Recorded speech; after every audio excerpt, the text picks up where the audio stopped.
So I gave you credit for my idea? Yes, you did. How magnanimous of me. You are such a giver.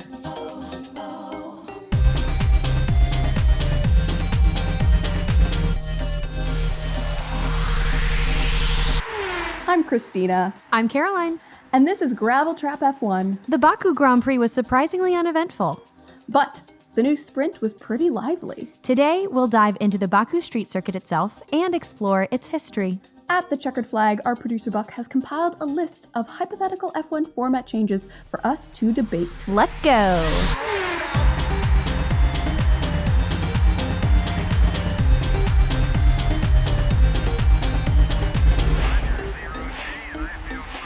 Anytime we're talking about a track before the race, there's always this laundry list that we kind of go through of what drivers expect, how we anticipate the race going. And we use all of these adjectives to describe a track. It's quick, it's got like the handling. And so today we're going to discuss track features and then take a look at how those play into Baku and why we describe it as such a technical track. So first off the bat, anytime you're thinking about something on the track, the big questions you want to be asking yourself are, how is this going to affect temperature? Whether that be on the track, whether that be the tires, the brakes, how is it affecting the temperature? But also, how is this moving the car? So those are the two big questions to kind of keep in mind as we go through this laundry list. So whenever we're looking at a track, it's a combination of straights and turns. And how long is the straight? Is the turn tight and narrow, or is it long and sweeping? And those are pretty big concepts. Well, not big concepts, but they're core concepts, because the longer a straight is, the more speed you can gain, right? That means your tires are going to warm up, but it also means that there's more air gliding by your brakes, cooling them down. So that's one of the things that makes Baku really unique, is that it has that 2.22 kilometer long straight going into a 90-degree turn. Is that the longest street circuit straight? I feel like I read that. Yes. Okay. Yes, it is the longest straight, and it's a third of the track. Like, girl, I felt like it when I was watching Max just breeze past Charles. I was like, man, this is a long straight. Exactly. And so that's one of the things that does make the track unique in that aspect. It has just such a long straight, so much speed, and only part of it is in DRS. And they did reduce it by 100 meters, I want to say, this time around, which, you know, they thought that it would slow down the Red Bulls probably. But it also slowed everyone else down, which is probably a little bit detrimental at that end. Yeah. But moving on from straights, we also have the turns. And the big thing is how much speed our car is able to keep into the turns. Because that's going to put more pressure on the car. That also puts more pressure on the tires. Typically also on one side of the tires compared to the others. So whenever you're looking at a track, you're also comparing how many left-handers to right-handers are there. Because that's going to change the challenge that the teams are having. Which tires are they actually watching out for? Are all of the tires going to be wearing out evenly? Or is one specific tire or two specific tires going to be getting more of that heat than the others? Yeah. Okay, speaking of tires, what was the tire rule for the sprint race? For the qualifying? Yes. Yeah. So for qualifying, they made the rules so that way in SQ1 and 2, you had to use new mediums. Gotcha. And then in the third round, you had to use new softs. Which is why both Tsunoda and Norris, if Tsunoda had made it through, and Norris did make it through, but they could not have participated in that session because they didn't have new softs yet left. Wow. So if you go back and you rewatch it, Norris is automatically in 10th. He actually doesn't participate in that third session. Yep. And I'm kind of wondering if that's a rule that they're going to enforce and have permanently for all the rest of the sprint sessions, or if it was kind of like a stopgap.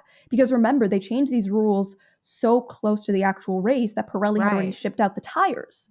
So there were only so much control that they had over the situation because the tires were optimized for that last format. So you got to wonder, is Pirelli going to change what they ship out for the next rounds? Or are Pirelli and the teams and F1 going to chat and say, okay, what tire allocation are we going to use going forward? Are we going to change up those rules that we just introduced? Because I don't think that they're done fiddling with that weekend format. Like, I genuinely don't. I think they're going to keep playing with it throughout the year, quite frankly. Yeah, they wouldn't put that many of the sprint races this season if they weren't trying to kind of tinker around and work out the kinks, which I'm really excited that they're going to do it in Austin, Texas this year, because I'm going to be there. So I'm excited to be there for one. Very true. But circling back to track design, like, one other thing you do have to wonder about when it comes to the track itself is the surface. And it's, the pretty basic one of, is it especially designed for race cars? Is this a permanent track, or is it a street circuit? And as well, has it been repaved recently? So right now they're repaving all of Las Vegas because they need to do that. Yeah. they need to do that. Yeah. And then moving beyond what the track itself is doing, hello Squeaks. But anytime something is trackside, you also have to wonder what impact it's gonna have on the cars. So are there buildings right next to the track? That makes it narrow. What runoff areas do you have? Is there potential for A, the car to get stuck, but B, for it to bring things back on track? Grass, it can cover the tires. Yeah. So Pierre Gasly re-entering the track in Australia, he had grass all over his tires, and that, without a doubt, affects their grip. Anytime Alex Albon, his turnaround, gravel all over the track. So you do have to keep an eye out on those things as well. But buildings and trees also create shadows and shade, and that's going to affect how much temperature is in that track surface as well. And then there's also some of the things that you can't actually physically see, which is the wind. You have to look up. Are we expecting there to be wind this week? Or is it blocked by buildings anyway? So even if there was wind, it's not going to affect the cars.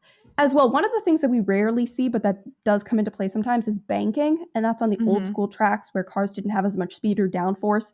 So having those angle curves and not the road being perfectly flat meant that the cars could maintain speed. Yeah. But again, with the banking, similarly to the kind of turns you have, it's going to affect certain tires more than others. That's right. And how much speed you can keep, because again, that affects temperature. Yep. Yeah, but all of those features come together, which is what makes Baku so unique, because it actually has features that are kind of at polar opposite ends of each other.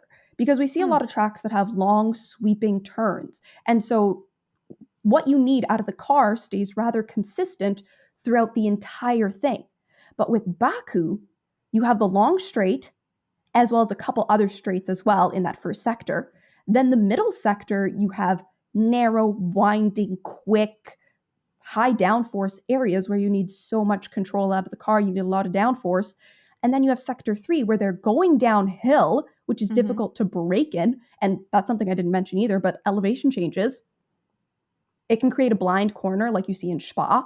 And yeah, you can go downhill and that can make it difficult to brake. So that's right. All 3 sectors of this track really have unique qualities. And anytime you're adding downforce to the car, you're also adding drag, which isn't great down the long straight. So there's essentially no good setup that's going to perfectly suit this track. It's nothing but a massive compromise. And you saw Alpine completely be sad. This whole weekend was like horrendously sad for them. It was just tragic for a all number around of for reasons. Alpine. Yes. Yes. But part of it was they got the setup wrong. That was a comment I saw from their team principal, Otmar. They got the setup wrong. And that's the kind of dire consequence you can have at a track like Baku, because it has such high demands, but how do you balance it out? Yeah. How do you find like that happy place where you're accommodating to each of the different elements without leaning too hard into one that would then impact the other? Exactly. Ooh, I'm glad I don't have that job. I feel like that would be a high pressure job. It would be. Well, and anytime you're watching the race as well, and they pull up that mini sector comparison between 2 drivers, and you almost perfectly see it divided between the long straights, where the Red Bulls were dominating, and all those tight, narrow, twisty corners where another car was doing better. Typically, they were comparing it with the Ferrari this weekend. Yeah.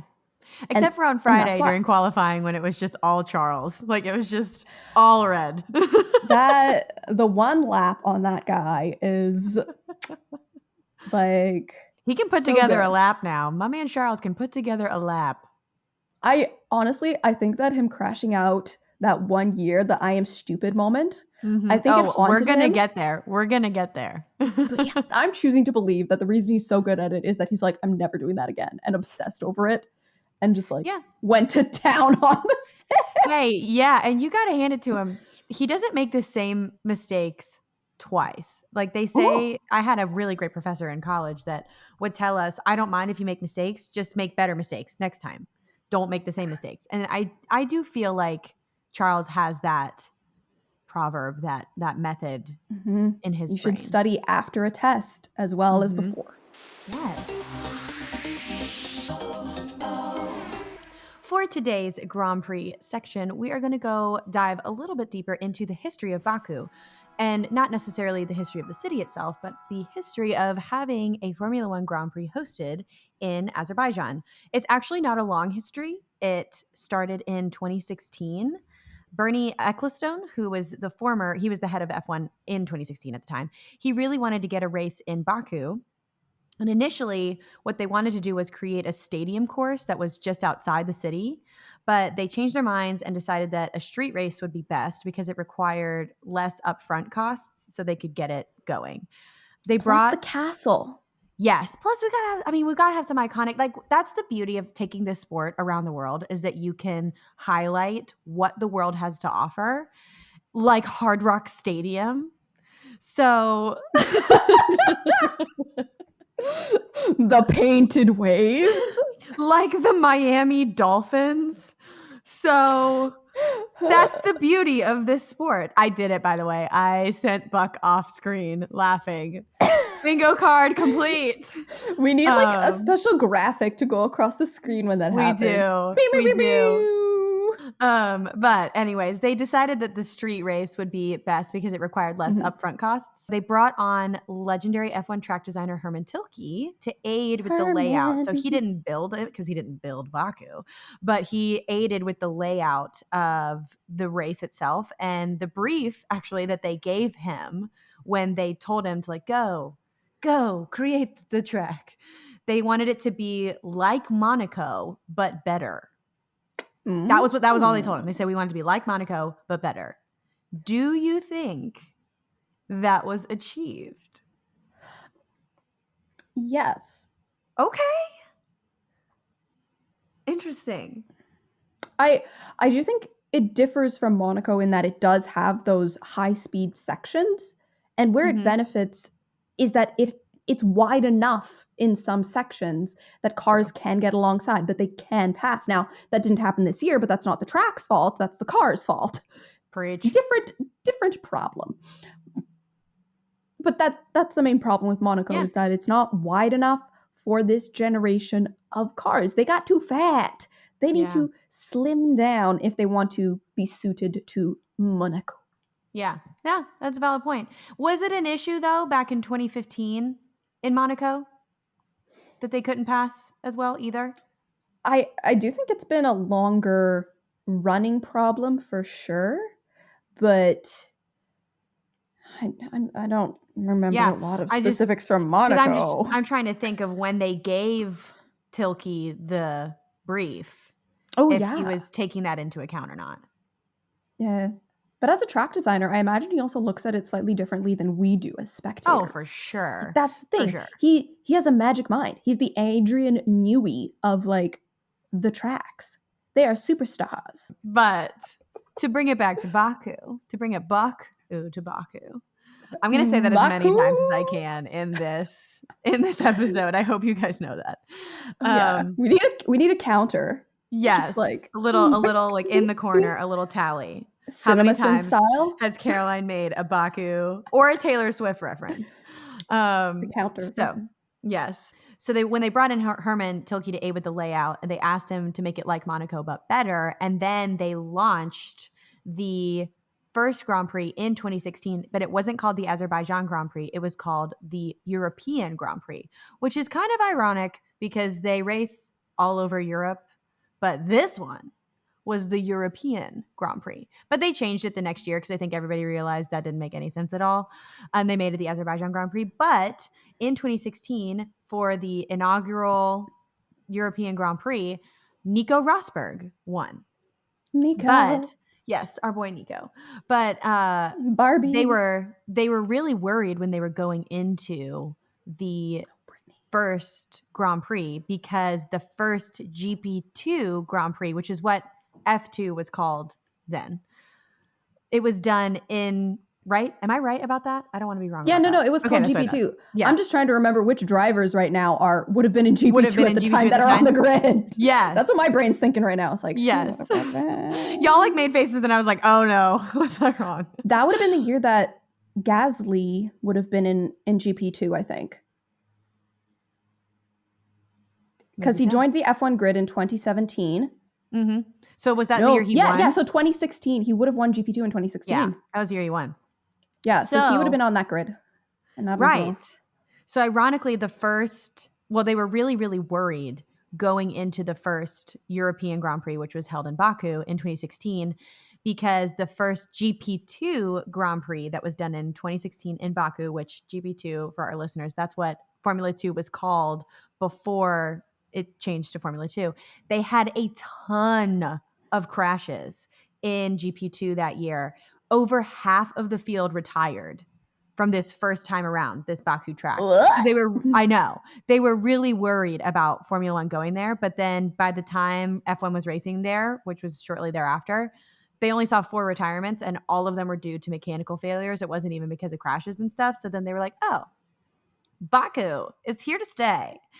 And it's just difficult for F2, but F1, they got it. The GP2 guys had to kind of, I mean, we saw it again this weekend. Clearly GP2, Formula 2 is not great in Baku. I mean, it's a little advanced for that level. Yes, it's a little bit, it's a learning curve. I think it's the great divider. It's the tester. Well, even 2 out of 3 rookies crashed this time around. Yeah. Yeah. Like, it's the gauntlet for Formula 2. If you can make it out of Baku, you have what it takes. If you can make it there, you can make it anywhere. Yes. It's the New York City of circuits. That are most definitely from New York. Yes. Castle Jungle. Where cars go crashing. All right, we're going to make a whole song. Anyways. So in 2016, it was called the European Grand Prix. They changed it in 2017. And since then, it's always been called the Azerbaijan Grand Prix. In 2017, Daniel Ricciardo won with Red Bull. And fun fact about the Azerbaijan Grand Prix, only Red Bull and Mercedes have ever won there. No other team has ever won there, despite other teams having been on pole, like we saw this weekend with our boy Charles.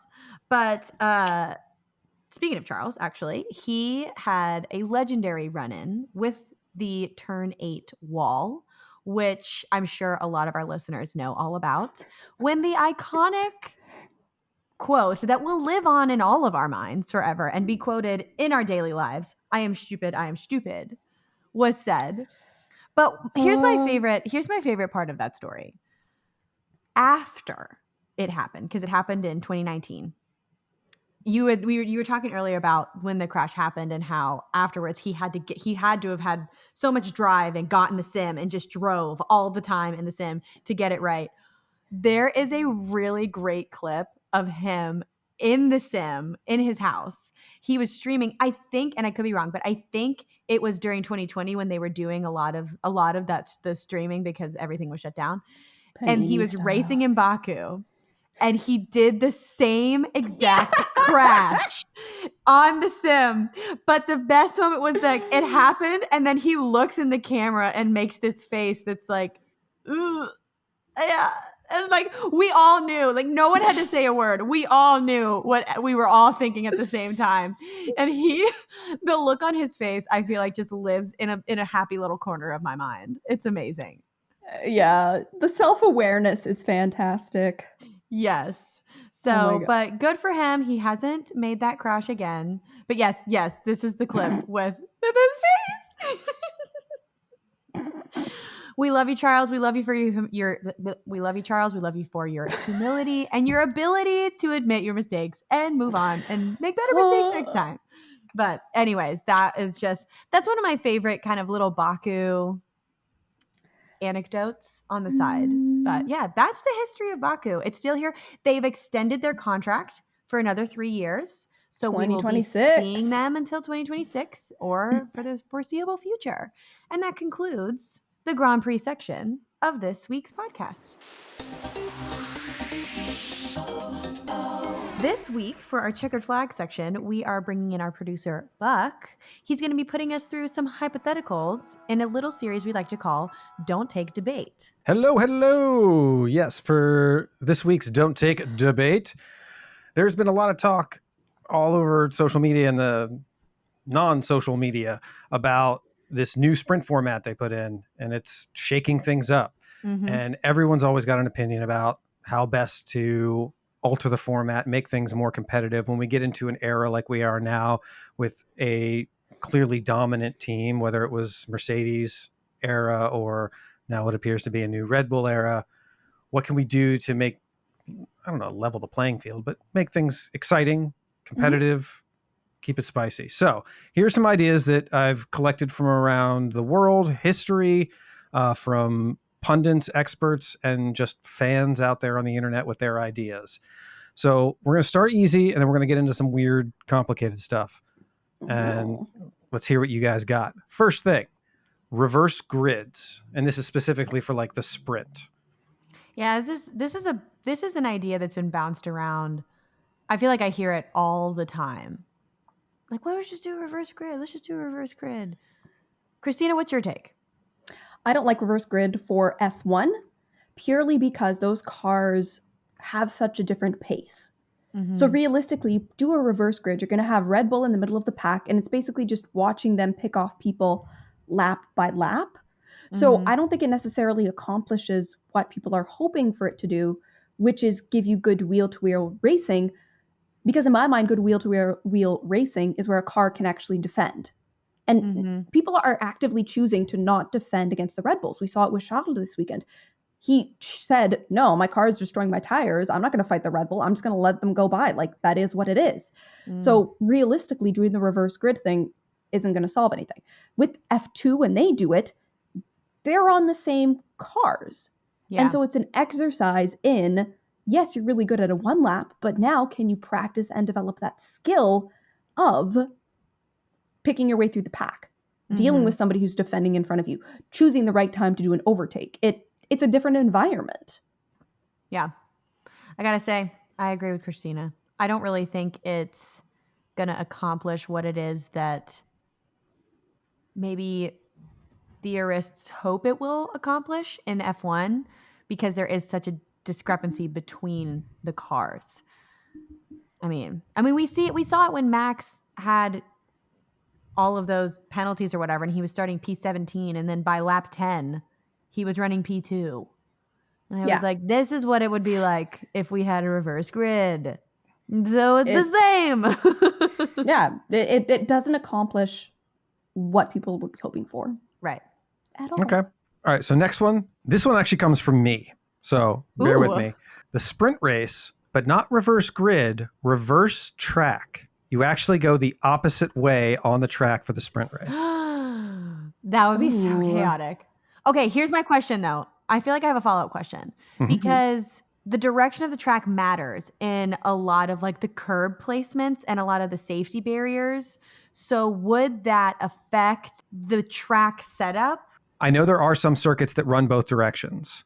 And I don't think the racing line changes much, but you're right about inertia and direction, entry and exit of corners. Do we need a tire barrier here? In a world where they have the coverage and safety they need in either direction. In this hypothetical place where everything is safe. I feel like the real big difference it would make is just which side of force the drivers are feeling on their bodies. Realistically, it's not going to necessarily change the performance of the car unless you're going to one of those tracks where, like, imagine going downhill at Spa on that, like, giant thing. So I think it would be incredibly track dependent on what qualities does it have. Because if it's a flat track with no real, like the only difference you're taking is right, left, I think it would be very interesting. Mm-hmm. And I think it would be entirely track dependent on whether or not it is successful or not. Because I've done that, by the way. Yeah. Spa. In the video game, you can turn off the rules and just go to the other end of the straight and then go down. It's absolutely maddening. It's crazy. Yeah. Well, and the other thing that you would run into is if they were not that we really should be seeing a lot of pitting in a sprint race, but if they did, the pit lane is now completely reversed too. So you would see guys going to the wrong garages. But I don't know. I don't dislike it as long as it's safe. Like, that's my thing. I'm like, if it's safe, I support. This one comes from our co-host, Cristina. This is an idea on... So Cristina supports it. Yeah. We were doing a TikTok live stream to promote the show over the weekend, and the idea of a relay race for the sprint. So only 10 cars go out, and then each driver has to have at least 40% track time minimum. Yes. And then you just do a relay style race, 10 start, 10 finish. I love it. Team building. I love it. It's amazing. I think that's a great idea. I love it. I'm so on board. But here's my other question. Yeah. Does that mean that the engineer is the same engineer the whole sprint race? Or do they flop too?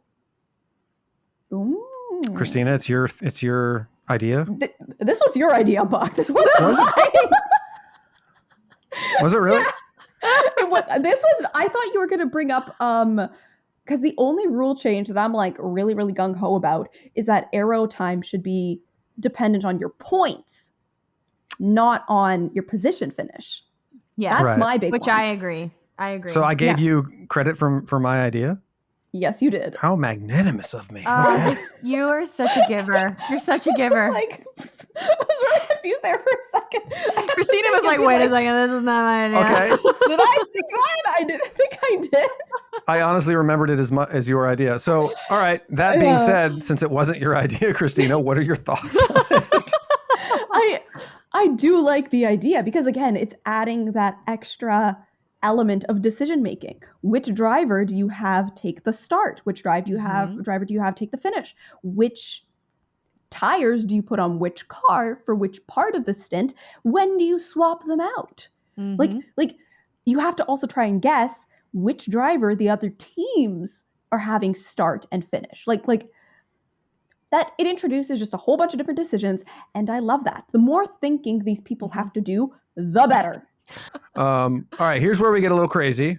The first one is fuel penalty for winners. This actually comes from a Bleacher Report article from 2014. Well, one of the suggestions was basically after every race, you take the finishing order of that race, and for the following race, whoever won gets a percentage less fuel. That only helps them.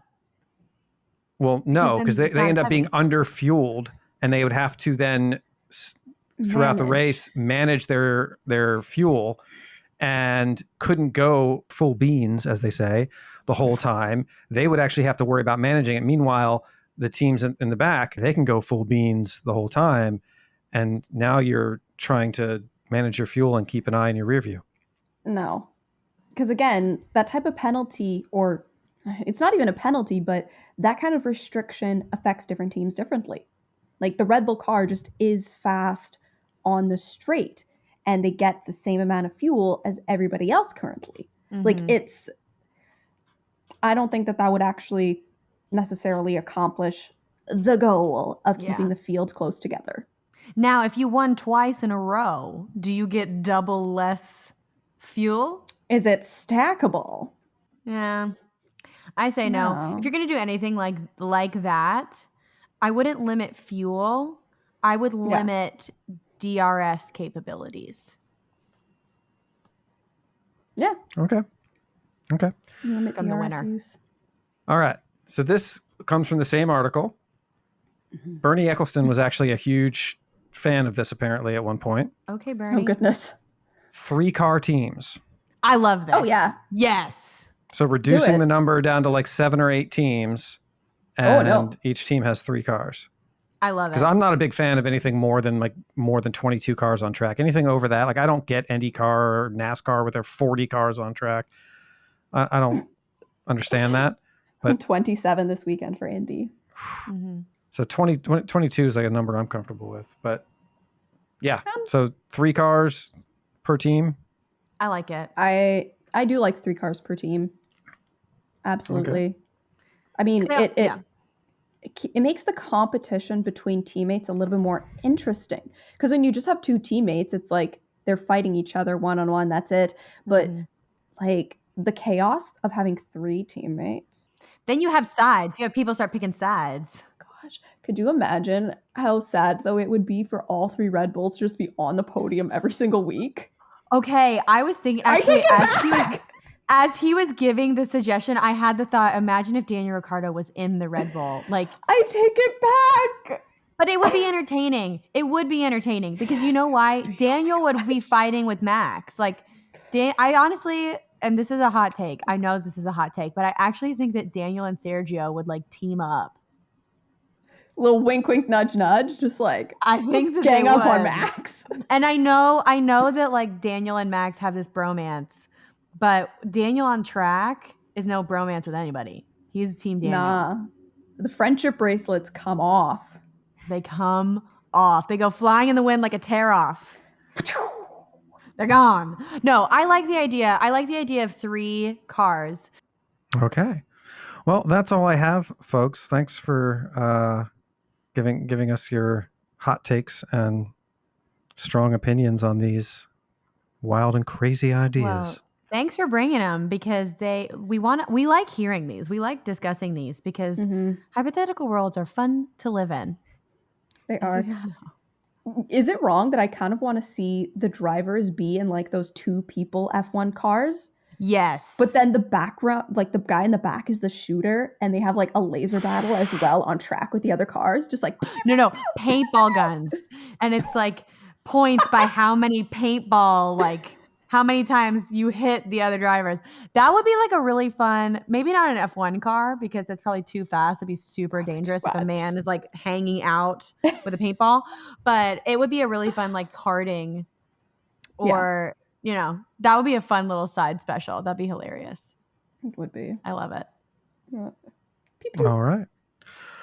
Well, I'll let you guys round it off. And then I do have some plugs that I want to get on tape. Okay. Tape. Old school. Well, you get it, girl. Go, girl. We've been there and back. Ooh. On topics today, we've stayed on track and off into little runoffs here and there, but we did it. We talked a lot about Baku and its history and it as a track and all of the what ifs possible. Yeah, next week we're going to be in Miami. We're so excited to get to sit down with some other content creators to hear what some of their ideas are on Formula One and to experience all of it trackside. We'll see you next week. Meow.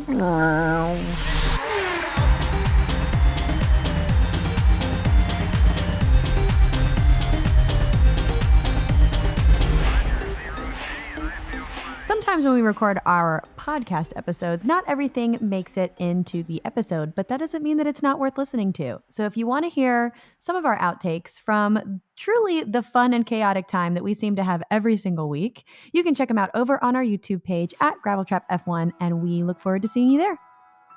Meow.